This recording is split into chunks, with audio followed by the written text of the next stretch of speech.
Day 5 of the Kenneth S. Bartley school shooter trial dawned early this morning as the judge asked everyone to report at 8:30 instead of 9. The state got first crack at closing arguments. Assistant District Attorney Mike Ripley asked the jurors to convict Bartley on all 6 counts on the indictment. Count 1 is premeditated murder. Count 2 is felony murder. Count 3 and 4 are attempted murder on Principal Gary Seal and Jim Pierce, while Count 5 and 6 relate to him bringing a gun and drugs to school. Ripley began by defining premeditation to the jury as the process of thinking about a proposed killing before engaging in homicidal conduct. Ripley pointed out to the jurors that Bartley had over 20 opportunities to make a different decision and change the outcome of the events of that day. He could have left the bullets at home. He could have wore his skinny jeans and that gun would have been spotted right away, but he chose those cargo pants to conceal that weapon, Ripley said. He went on to tell the jury that Bartley made decisions throughout the day which showed conscious reflection and judgment, which is why they should return a guilty verdict of premeditated and felony murder. He could have done many things differently, but he did not, Ripley said. Ripley also asked the jury if they could imagine the way the victims felt that day. They had no place to go. There was nowhere to hide in that small office. He has already shot one person, and then he placed that gun on Ken Bruce's shoulder on his back and pulled the trigger, Ripley said. He added that refuted the random shooting the defense has tried to make the event out to be. It's not a random shot. It can't possibly be random. He puts that gun on his shoulder and he pulls the trigger. The muzzle abrasion and gunpowder in the wound show that he was not randomly shooting, Ripley said. He was referring to the testimony by the Knox County Chief Medical Examiner, which showed this proof. Ripley said the odds of 4 of 6 bullets finding their mark when someone was randomly shooting were astronomical. Their firearms expert didn't tell you that, though, did he? The defense has said he was shooting randomly. It's not random at all. There's another word for it, and it's called slaughter. It was like shooting fish in a bucket, and they had nowhere to go, Ripley said. He finished his statements by saying the victims had paid a price, and Bruce had paid all he could pay. Now it is time for the defendant to pay, and whether or not he pays is in your hands. Bartley's attorney, Greg Isaac, said the state did not prove premeditation and that the shooting was a tragic act of recklessness, obviously going for a reckless homicide verdict. Isaacs asked the jury to consider the facts and testimony of the witness, pointing out discrepancies in certain witness testimony of Pierce and Seal. He told the jury it didn't matter what he said or what the prosecution said. What matters is your opinion on the evidence, Isaac said. He reminded the jury the state was under the obligation to prove each and every element of guilt. He also told the jury that Abraham Lincoln had said jury service was the highest act of citizenship. He urged the jury not to make their decision based on passion or sympathy, whether for the prosecution or the defense. Your job is to make sure the state has proved Bartley's intent for premeditated murder beyond a reasonable doubt. We do not deny Kenneth Bartley went to school that day and he made some bad decisions. But think about these 2 terms the prosecution has used: reflection and judgment. Isaac also accused the state of preparing the chart they used for closing arguments before the trial even took place, and tried to make a square peg fit into a round hole. Isaacs also called attention to what he termed as discrepancies in the victim's and Bartley's testimony. You have Seal and Pierce stating to TBI agent Steve Vincent that they are uncertain where the clip came from. Kenneth Bartley told you the clip was already in the gun, Isaac said. He also pointed out Bartley did not have to take the stand in his own defense. He asked the jury to look at the proof from that day through the eyes of a 14-year-old. He quoted Clarence Darrow, attorney from a previous case dealing with juveniles who had committed suicide. Darrow said, "Before I would take the freedom of a boy, I would try to call to mind the emotions of youth and the way the world looked when I was a child. How weak and inefficient youth was in searching and understanding feelings as a child," Isaac said. According to Smithsonian.com, Darrow was an American lawyer best known for the Scopes monkey trial and defending teenage thrill killers Leopard and Loeb in Chicago, who were tried for killing another boy. Isaacs asked the jurors when they deliberated to evaluate and think of the mindset of 14-year-old Kenneth Bartley. He finished his closing argument by challenging the state to show any proof that Bartley intended to hurt anyone in that room prior to the shooting. He reminded the jury the state had to prove Bartley's guilt on each and every count beyond a reasonable doubt. When D.A. Lori Phillips Jones got up for the state's final closing argument, one of the first things she did was tell the jury they had made the flip chart last night, not before the trial, like Isaac's accused. She also told the jury the defense had tried to lay the blame elsewhere rather than on the defendant where it belonged. Facts are facts. The defendant walked into that school with a loaded gun and drugs. That is undisputed, Phillips Jones said. She asked the jury if it was the school's fault that Bartley cocked the gun, took the safety off, and pulled the trigger. The defense is trying to distract you with the talk of inconsistencies. You have to evaluate the witness based on your common sense. The defense would like you to believe that Pierce and Seal are lying and the defendant is telling the truth, she said.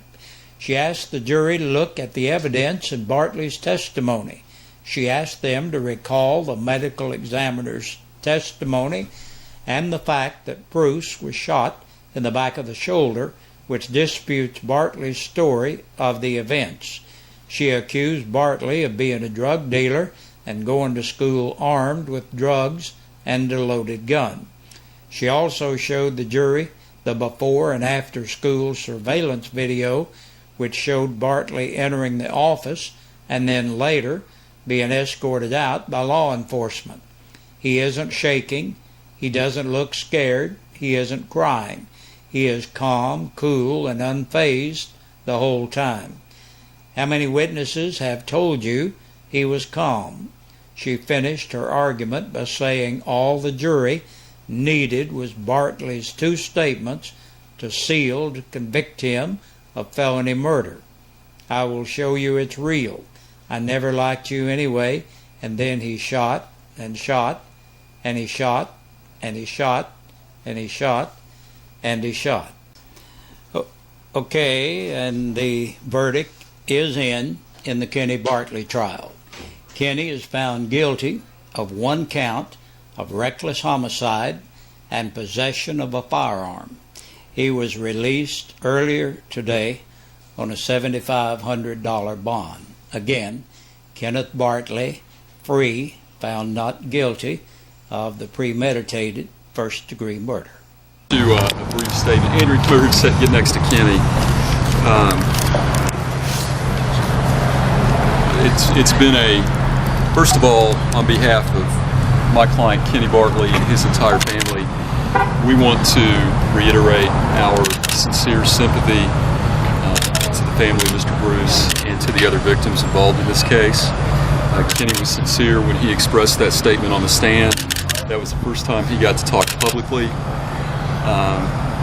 But right now, I want to tell you, this has been a very long journey to justice for Kenny Bartley.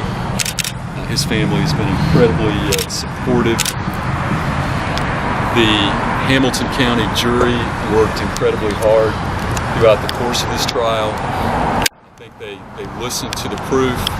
And one thing that we asked them to do this morning during our closing arguments was not to make a decision based on sympathy to Kenny Bartley because he was 14 or to the victims, but we asked them to look at the evidence and follow the evidence and make a correct decision for a just verdict.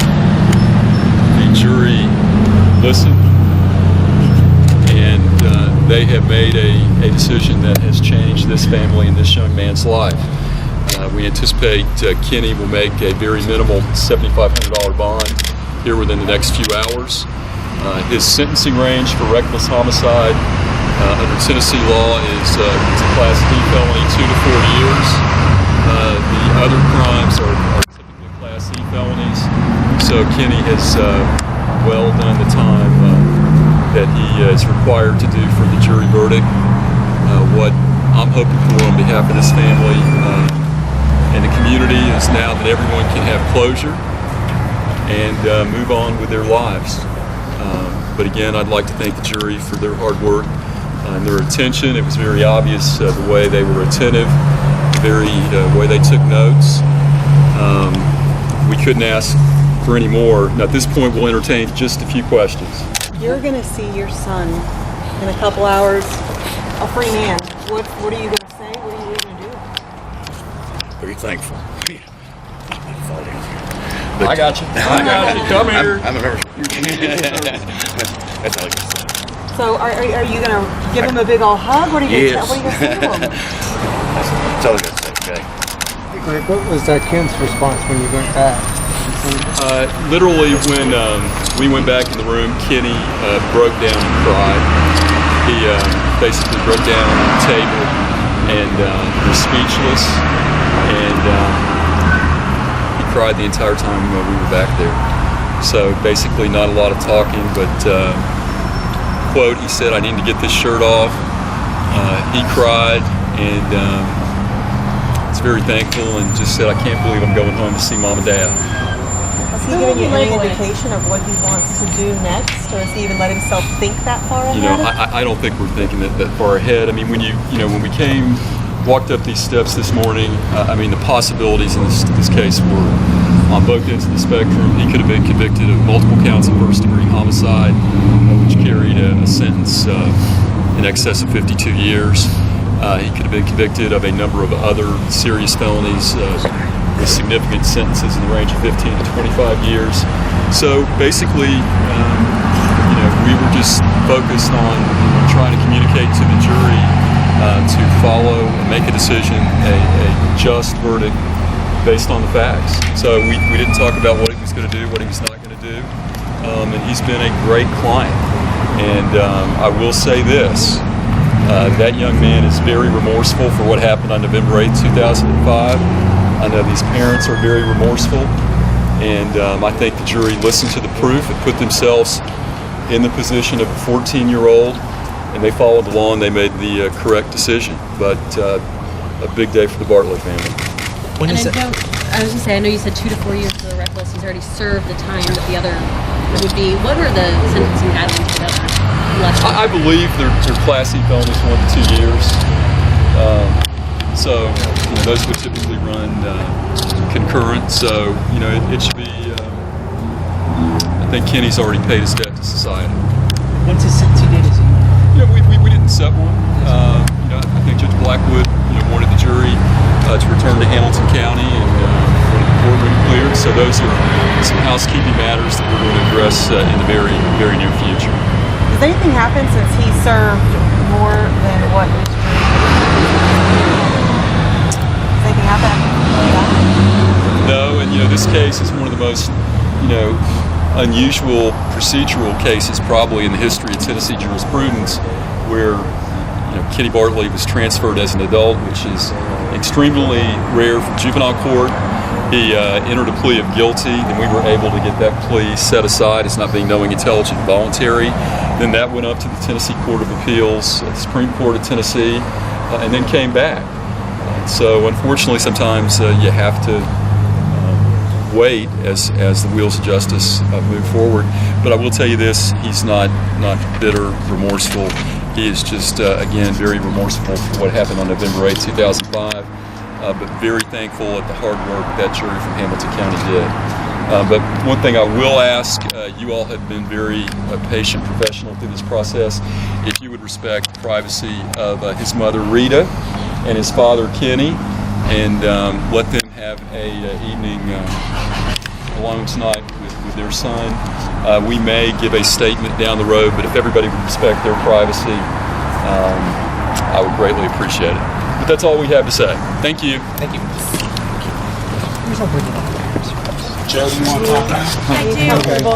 Down here. I do. Do you want to stay on the steps, or do you want to step down a little bit? Let's step down a Wait little till bit. they leave, if that's Okay. okay. Yeah. Switch on. I put a mic in. Hang on.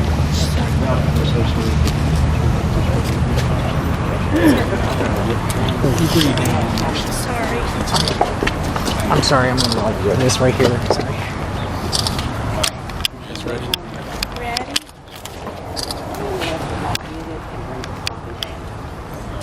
It's been a very difficult day for our families.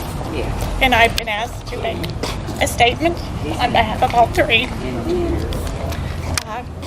First, to say to Mr. Pierce and Mr. Sills that the damage that is done to their bodies does not matter.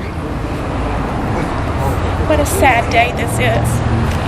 For my husband, who died of a direct shot to his back in a downward motion, which means, execution style.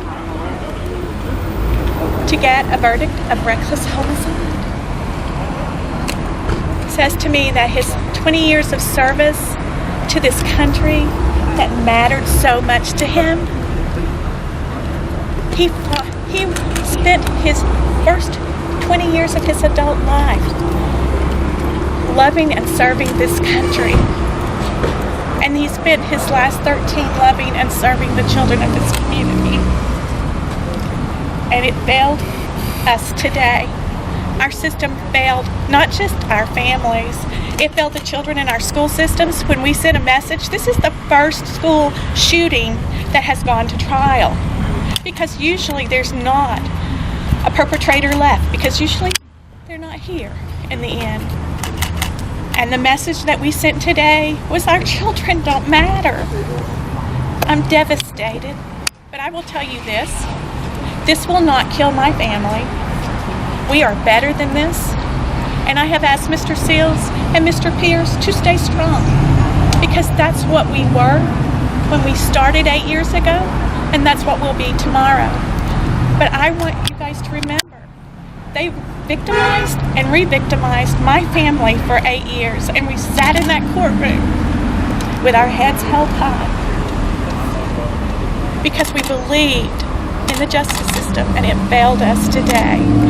And all I want anybody to think when they go to bed tonight is about my husband, Ken Bruce, whose hands were up in the air, body bent over, with a gun in his back, shot mercilessly.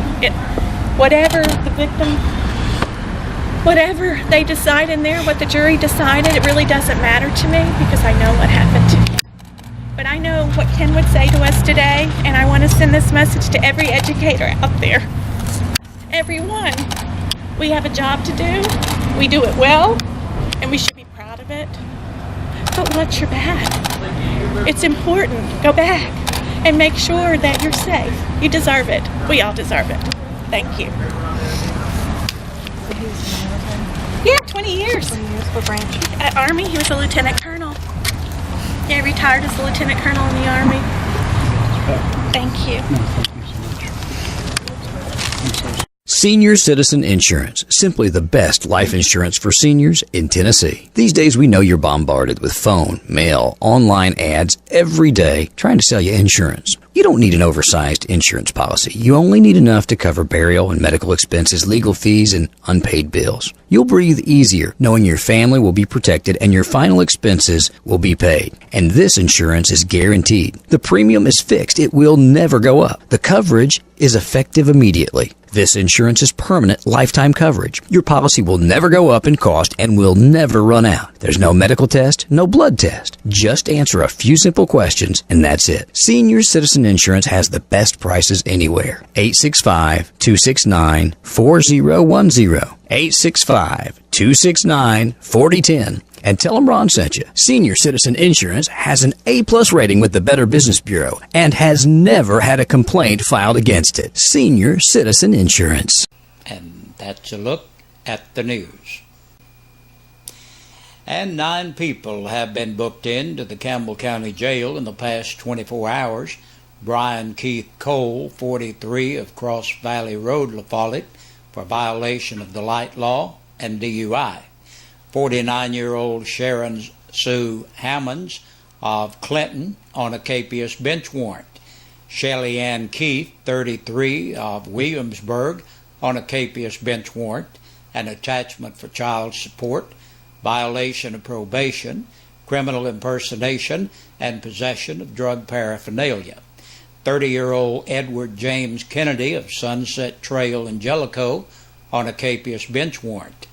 Don Allen McDaniel, 67, of Countryside Circle in Jacksboro, assault by domestic violence. LaDonna Chantel McIntosh, 23, of Lake City, on a hold for another agency. 46-year-old Mark Anthony Morford of Jacksboro for public intoxication. Richard Wallace, 36, of West Walden Street, La Follette, for violation of probation. 24-year-old Amanda Sue Ward of Back Valley Road, La Follette, on a capious bench warrant. Driver's failure to exercise due care, no driver's license, violation of the Tennessee financial law, and DUI. And that's the news and the sheriff's report for this Friday. We hope you have a great weekend, and we'll see you again Monday. We sing happy birthday to you, and may all your dreams come true. Happy, happy birthday. Oh, this is your birthday song. Oh, celebration all night long. Oh, may all you. Hey, Big Josh, once again on this Friday evening, looking at our birthdays and anniversaries. Our Birthday and Anniversary Club is brought to you by your friends here at WLAF and Eastside Pizza and Deli. They're located in the Food Line Center. Hey, you need to stop by and check these guys out. Say hey, tell them you heard about them right here at the WLAF, and try some of that fabulous pizza and great food they have up there, will you? All righty, today's birthday's Grace Rutherford turns 14. Happy birthday to you, Grace. And Clifford Oakes celebrates today. Happy birthday to Clifford. And our anniversary today,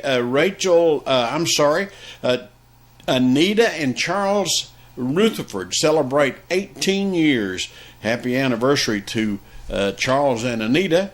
And we hope all of you had a great... Now, I'm going to have to do this all over again. My notes are all scratched up. It's these new glasses. Please forgive me. Take 2. And 3, 2. Hey, Big Josh with you, looking at our birthdays and anniversaries on this Friday evening. And we want to tell you that our Birthday and Anniversary Clubs is brought to you by your friends here at WLAF and Eastside Pizza and Deli, located in the Food Line Center. Make sure you stop by and check in with these folks. Tell them you heard about them right here at WLAF. And we're going to look at our birthdays today. Grace Rutherford turns 14 years old. Happy birthday to you, Grace. Charles Oakes is celebrating today. Happy birthday to Charles. And then yesterday, Rachel Sexton and Tom Davis celebrated. Happy belated birthday to Rachel and Tom. And our anniversary today is Charles and Anita Rutherford. They're celebrating 18 years. Happy anniversary, Anita and Charles. And we hope all of you had a great day or having a great day. And if you're celebrating yours today, we want you to have a good day. But remember, we need your name in here in order for you to qualify to be in the drawing on Friday. And if you do, you could win a birthday dinner for two or an anniversary dinner for two. And we want to congratulate our birthday winner, Gloria Edwards. Gloria celebrated on Wednesday. Congratulations, Gloria. And Charles and Anita Rutherford celebrated today. Congratulations to you all. You all have won an anniversary dinner for two, and Gloria has won a birthday dinner for two from her friends here at WLAF and Eastside Pizza and Deli, located in the Food Line Center. Hey, y'all have a great weekend. Good Lord willing, see you Monday about this same time.